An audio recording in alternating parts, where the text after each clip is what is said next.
জানো তো, যখন খুব ছোট ছিলাম তখন মাকে দেখতাম।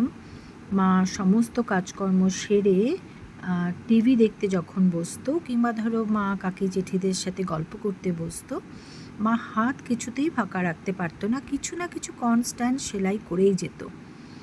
মার এই অভ্যেসটা আমি আর বোন খুব পরিমাণে পেয়েছি। আমার যারা খুব কাছের বন্ধু তারা জানে, বোন যখন খুব অসুস্থ বিছানায় শুয়েও কিছু না কিছু স্টিচ করে যেত।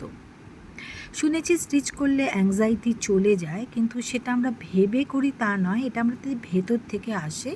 এটা আমরা মায়ের থেকে পেয়েছি। যাই হোক, এই যে ক্রোশ দিয়ে জিন্স দিয়ে ব্যাগটা বানিয়েছি, এটা বানাতে আমার 3 মাস সময় লেগেছে। কারণ আমি ঘরে বাইরে নানা রকম কাজে ব্যস্ত থাকি, তার মাঝে মাঝে যতটুকু সময় পেয়েছি সেই সময়টুকু ধরে এটা করেছি।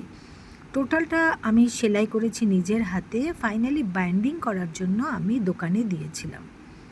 সো ব্যাগটা কেমন হয়েছে তোমরা অবশ্যই জানিও।